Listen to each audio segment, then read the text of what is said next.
Je veux. Vous voulez quoi, monsieur Retailleau?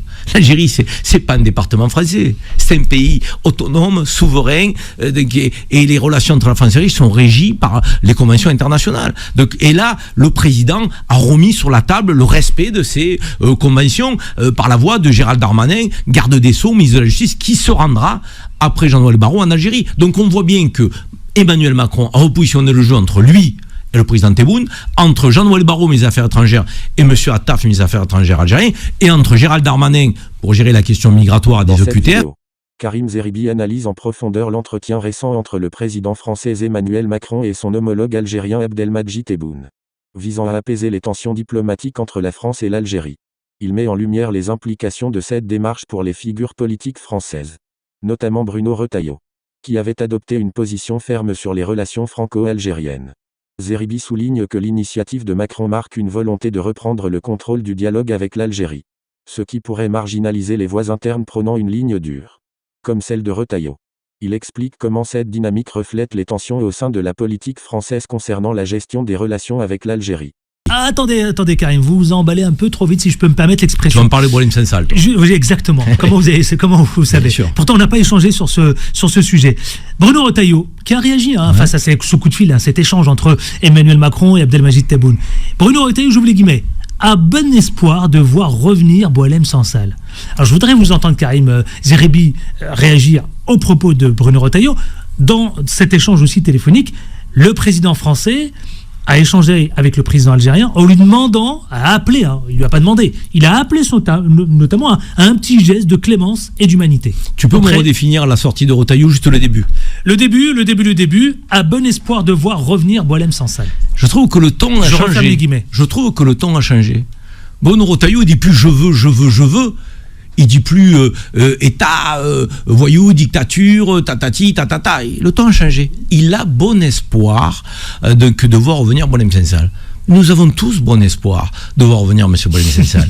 Mais nous avons tous bon espoir de voir ce monsieur de presque 80 ans, malade, enfermé par une décision de justice algérienne, que nous respectons, mais nous en appelons aussi à la grâce présidentielle du président Tebboune, pour qu'il revienne. Mais quand c'est dit comme ça, c'est dit avec respect. Oui. C'est dit avec les formes. C'est pas je veux. Est-ce qu'il a été rappelé à l'ordre, Bruno Retailleau, le ministre de l'Intérieur? Il est minoritaire. C'est surtout ça. Le président Macron, en prenant son téléphone et en signant ce communiqué joint avec le président Tebboune, a mis hors jeu de la relation France-Algérie Bruno Retailleau. Il est hors jeu. Et Bruno Retailleau sait aujourd'hui que ses coups de menton et son bombe torsée et ses coups de tambour quotidiens sur l'Algérie, c'est fini. Il va être obligé de cesser son instrumentalisation de la relation France-Algérie. Parce que Emmanuel Macron et Abdelmadjid Tebboune se sont parlé. Ils se respectent, ils s'apprécient. Et ils souhaitent que la relation entre nos deux pays soit à nouveau relancée, avec un partenariat, une coopération stratégique, mais qui englobera tous les sujets. Et qui ne fera pas, comme M. Retailleau le souhaitait, preuve d'arrogance ou d'injonction à l'égard d'un État souverain, indépendant, qui s'appelle l'Algérie. Donc là, M. Macron a respecté l'Algérie en prenant son téléphone. M. Tebboune a démontré à M. Macron que lorsqu'on s'exprimait par la voie de la diplomatie, avec respect, avec les formes, donc on pouvait avoir un dialogue constructif, gagnant-gagnant. Et je pense que l'Algérie reprendra les OQTF si les voies, encore une fois, juridiques et des conventions sont respectées. J'ajoute, et j'en termine par là, encore une fois, Bruno Retailleau pointait du doigt l'Algérie sur la question des OQTF. L'Algérie, la Tunisie et le Maroc sont au même niveau de pourcentage de reprise des OQTF. Je ne l'ai pas entendu, Bruno Retailleau, parler du Maroc et de la Tunisie. Le Mali reprend moins de clandestins que n'en reprennent le Maroc, la Tunisie et l'Algérie. Je n'ai pas entendu M. Retailleau pointer le Mali. Il avait une volonté, c'était de dégrader les relations France-Algérie. M. Macron s'y fait la fin de la récréation. Il était temps. Le dialogue est au bon niveau, je dirais, un niveau diplomatique. Et c'est très bien ainsi. En tant que Français d'origine algérienne, j'en suis très heureux. Dites-moi, avant de lancer la pause, Karim Zeribi, d'une phrase, peut-être certainement, est-ce qu'on s'oriente, est-ce qu'on va vers une grâce présidentielle? Même de ce que j'ai compris, les bribes de couloir, juillet prochain? Je souhaite, si vous me confirmez. Je souhaite effectivement qu'il y ait une grâce présidentielle. J'ai confiance en la décision du président Tebboune. Je parle de Boualem Sansal, bien sûr. De prendre cette décision. La décision d'une grâce présidentielle du président Tebboune est possible. Elle pourrait effectivement s'opérer aux alentours du 5 juillet, qui est une date importante. C'est pour ça que je parlais de juillet. Pour l'Algérie, la date de l'anniversaire de l'indépendance. Et il est possible que le président Tebboune décide effectivement à ce moment-là de faire un geste à la fois par rapport à l'âge de Boualem Sansal, à la fois par rapport à sa situation de santé. Ce n'est pas un geste qui, je dirais, désavouera la justice algérienne. C'est un geste qui fera état d'une main tendue suite à l'appel du président Macron, d'une volonté aussi de faire en sorte que cet écrivain avec lequel je ne partage rien, mais avec lequel je ne me satisfais pas de son incarcération, on pourra effectivement le voir sortir de prison et revenir en France, et j'espère qu'il comprendra enfin qu'il ne faudra pas qu'il revienne en Algérie. Mais je pense que le président algérien peut faire ce geste d'une grâce présidentielle. Je le souhaite aussi, comme beaucoup de Français, de Franco-Algériens, parce qu'on ne peut pas se réjouir de quelqu'un qui a 80 ans et qui est malade, se trouve en prison, qui plus est un écrivain qui a dit des choses très désagréables, voire en porte-à-faux avec la loi algérienne, que je respecte, qu'il faut le respecter, des propos que moi j'ai qualifiés parfois d'islamophobes, mais allez, il faut passer, il faut faire un geste. Et je pense que le président Tebboune le fera. Il y a quelques jours, c'était lundi précisément, avec son homologue algérien, le président Tebboune, afin de relancer les relations entre Paris et Alger. Après plusieurs mois de crise qui ont empoisonné à la fois Paris et Alger. Alors, beaucoup de coopération, ils ont abordé tous les sujets, coopération migratoire, coopération sécuritaire, coopération économique. D'ailleurs, Jean-Noël Barrot, le ministre des Affaires étrangères, va se rendre en Algérie d'ici quelques jours. Est-ce que ma question est très simple, Karim Zeribi, est-ce que cela veut dire que la réconciliation est possible? Grand point d'interrogation. J'ai envie de dire, il était temps.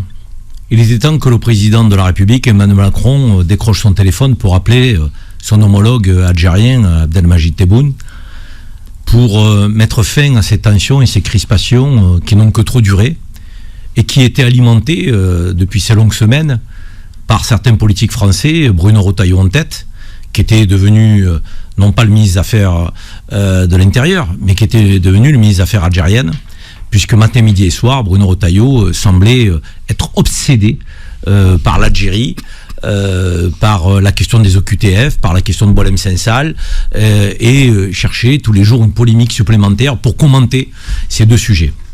Or, nous avions dit à Sainte-Antenne que la relation France-Algérie méritait mieux et qu'il fallait retrouver les voies de l'apaisement. Ce coup de fil d'Emmanuel Macron au président Tebboune a été suivi d'un communiqué. Et ce communiqué est très clair. Il met les points sur le i, les barres sur les t. Les deux hommes ont décidé. Donc, dans un total accord, le communiqué le décrit, que Bruno Retailleau serait mis sur la touche et n'aurait plus voix au chapitre dans cette relation. Ce qui est tout à fait normal, puisqu'il n'est pas le ministre des Affaires étrangères et qu'il n'a aucune légitimité à commenter, tous les jours, en permanence, telle une obsession, la relation entre la France et l'Algérie. Surtout que ces commentaires sont irrespectueux, ne traitent pas l'Algérie comme un État souverain, indépendant, n'utilise pas les mots de la diplomatie. Les mots de la diplomatie, c'est du respect mutuel, c'est une relation d'égal à égal. Et Bruno Retailleau instrumentalisait ces crispations, ces tensions à des fins personnelles, à des fins d'ambition politique, puisqu'on sait qu'il brigue la présidence LR. Et il était dans une posture, je dirais, qui était celle d'une forme de rancœur, de nostalgie, d'une domination perdue sur l'Algérie. Et ça a mis à mal la relation entre deux États sur le plan diplomatique. Le président de la République, en prenant son téléphone, en appelant le président Tebboune, a décidé de mettre fin à cette polémique stérile alimentée par Bruno Retailleau depuis des semaines, pour pas dire des mois. Et il a repositionné Jean-Noël Barrot au centre des discussions, puisque ce dernier ira voir son homologue algérien, M. Attaf, ministre des Affaires étrangères algérien, dimanche. 6 avril, il se rendra à Alger et tous les dossiers seront mis sur la table tel que le souhaitait le président Tebboune, avec une approche globale. Une approche globale, c'est quoi, Adil Farkan? Une approche globale, c'est relancer la coopération sécuritaire entre les deux pays, puisqu'on sait que les renseignements français et les renseignements algériens ont toujours travaillé ensemble, donc pour être en veille contre les mouvements terroristes, notamment au Sahel, donc, et échanger des informations précieuses dans l'intérêt des deux pays.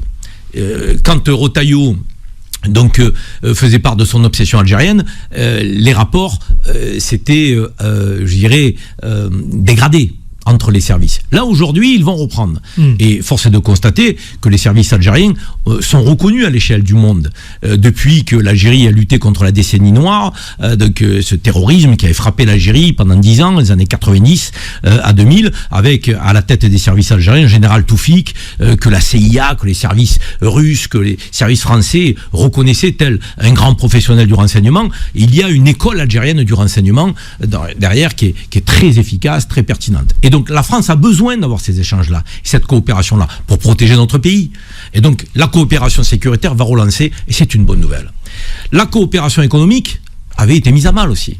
On sait très bien que le premier partenaire commercial aujourd'hui européen, c'est l'Italie de l'Algérie. Alors que durant les années 2000, pendant de longues années, c'était la France le premier partenaire commercial. Aujourd'hui, l'Algérie approvisionne la France en gaz à hauteur de 8 à 10% de son approvisionnement pour la France.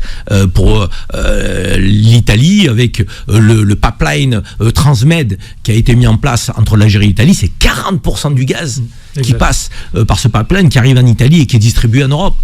Giorgia Meloni a fait de la réelle politique, a été très pragmatique. Avec le plan Mattei, elle a fait en sorte que des entreprises italiennes aillent investir en Algérie.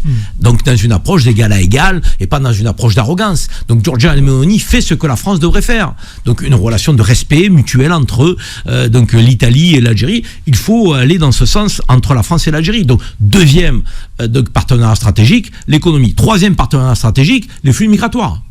L'Algérie n'a jamais dit qu'elle ne voulait pas reprendre ses OQTF. L'Algérie veut que les règles, les conventions juridiques soient respectées.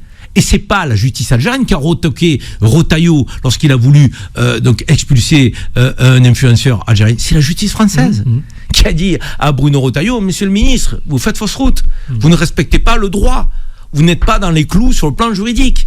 Là, il y a des conventions. La convention de 74, la convention de 94, les voies consulaires doivent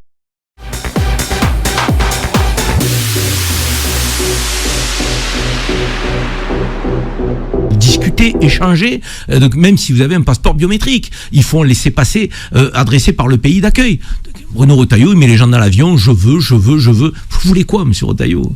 L'Algérie, c'est pas un département français. C'est un pays autonome, souverain, et les relations entre la France et l'Algérie sont régies par les conventions internationales. Donc, et là, le président a remis sur la table le respect de ces conventions par la voix de Gérald Darmanin, garde des Sceaux, ministre de la Justice, qui se rendra après Jean-Noël Barrot en Algérie. Donc on voit bien que Emmanuel Macron a repositionné le jeu entre lui et le président Tebboune, entre Jean-Noël Barrot, ministre des Affaires étrangères, et M. Attaf, ministre des Affaires étrangères algérien, et entre Gérald Darmanin, pour gérer la question migratoire des OQTF, et son homologue algérien. Bruno Retailleau exit. Il était temps. Il était temps, il va avoir du temps pour se consacrer à sa campagne pour les Républicains, en oubliant, j'espère, l'Algérie, auquel il devait rêver. La nuit, et pour laquelle il était toujours enclin à dire un mot désagréable tout au long des journées qui viennent de s'écouler. Donc, et je dirais le dernier partenariat, excuse-moi, c'est le partenariat qui régit la relation entre l'Union européenne et l'Algérie. Et là, il y a une convention, un accord d'association qui va être rediscuté entre l'Union européenne et l'Algérie, parce qu'aujourd'hui, en Algérie, on produit. Les Algériens produisent. Il y a du made in Algeria. Et on l'a vu avec la pâte à tartiner, qui a été interdite de présence sur le sol européen. L'Algérie veut renégocier une convention parce qu'il n'est pas question que l'Algérie ne fasse qu'accueillir les produits européens et que les produits algériens ne puissent pas être accueillis sur le sol européen. Donc, Emmanuel Macron s'est engagé dans le communiqué à dire « Je pousserai en faveur d'un nouvel accord qui sera un accord plus équilibré, d'égal à égal, entre l'Union européenne et l'Algérie. » C'est une bonne nouvelle pour la France, une bonne nouvelle pour l'Algérie. L'Algérie est une grande puissance africaine, méditerranéenne. La France est un grand pays de l'Union européenne. Ces deux pays ont vocation à travailler ensemble, main dans la main, pour créer un pont entre la France et l'Algérie qui sera un pont euro-méditerranéen. Et d'ailleurs, il est important de signaler que ça ne doit pas pénaliser les relations entre la France et le Maroc. Je veux dire, il faut, j'ai envie de dire, segmenter. La France doit avoir de bonnes relations avec le Maroc, la France doit avoir de bonnes relations avec l'Algérie, la France doit avoir de bonnes relations avec la Tunisie. Depuis quand, parce qu'on a des bonnes relations avec l'un des 3 pays du Maghreb, on devrait avoir de mauvaises relations avec les autres? C'est quoi cette histoire? Mais là, encore une fois, l'extrême droite et la droite extrême veut diviser la diaspora maghrébine en France. Et certains veulent jouer, effectivement, de leurs relations positives nouvellement renouvelées avec le Maroc pour dire... Notre ennemi, ce sont pas les Marocains, ce sont les Algériens. Non, monsieur, non, il n'y a pas d'ennemi. Les diasporas marocaines, algériennes et tunisiennes mènent dans la main, en fraternité. Elles ne céderont pas à ce chantage et cette instrumentalisation. On ne rentrera pas dans le jeu diplomatique des tensions et des crispations entre les pays. S'il y a des crispations et des tensions avec les pays, ça doit se gérer comme dans une famille. Le Maghreb est une famille. Il faut traiter les tensions, ne pas les éluder. Il y a un sujet avec le Sahara occidental entre l'Algérie et le Maroc. Il faut laisser les instances marocaines et algériennes gérer ça. Donc, en lien avec les Nations Unies, en lien avec tous les pays qui décident de prendre parti pour telle position ou telle position. Mais en aucun cas, les diasporas marocaines et algériennes doivent aujourd'hui donc se froisser, être en discorde parce qu'il y a des tensions diplomatiques entre leurs 2 pays d'origine. Depuis quand ? Ça satisferait tellement de monde. Ne tombons pas dans ce piège-là. D'ailleurs, je ne vois aucune discorde ici en France entre les Français d'origine marocaine et les Français d'origine algérienne. C'est bien heureux, parce que certains voudraient jeter de l'huile sur le feu. Et d'ailleurs, il y a peut-être aussi des gens qui ne sont ni algériens ni marocains, mais qui se font passer pour tels, qui parfois sur les réseaux sociaux lancent des anathèmes, voire des messages négatifs à l'égard des uns ou des autres. Ils sont peut-être pas algériens ou marocains, ils se font passer pour tels, parce qu'ils aimeraient effectivement qu'il y ait de l'huile sur le feu dans la relation entre ces 2 peuples. Ce sont 2 peuples frères.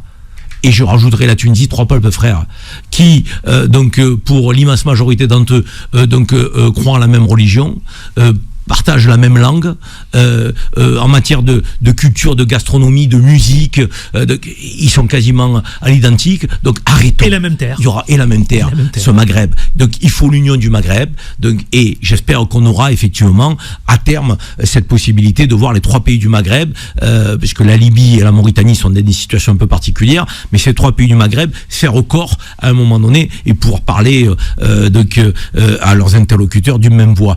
D'autant que, encore une fois, sur la question géopolitique palestinienne, on a vu l'Algérie en pointe aux Nations Unies à la table du Conseil de sécurité en tant que membre non permanent, donner de la voix pour l'autodétermination du peuple palestinien, pour la reconnaissance d'un État palestinien, mais on a vu aussi donc des Marocains manifester dans les stades, dans la rue, en soutien au peuple palestinien. Donc là aussi, donc il n'y a pas, je dirais, un papier à cigarette entre la position des peuples donc en faveur du soutien à la Palestine. Donc ils peuvent essayer, ils ne parviendront pas à créer la brouille entre les peuples, les sociétés civiles. Il y a des mariages mixtes, il y a des gens qui s'apprécient, qui se respectent, qui font du business ensemble, donc qui créent des familles ensemble. Donc rien ne pourra mettre un terme à cela. Donc ce communiqué franco-algérien, il est bon. Il va relancer la machine de coopération stratégique. Et de relations bilatérales. De relations bilatérales. Il était temps. Et puis ça va permettre à M. Retailleau de s'occuper enfin du narcotrafic, de l'insécurité, de la délinquance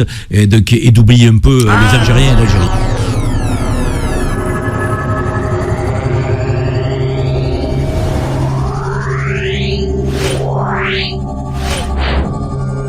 Yeah.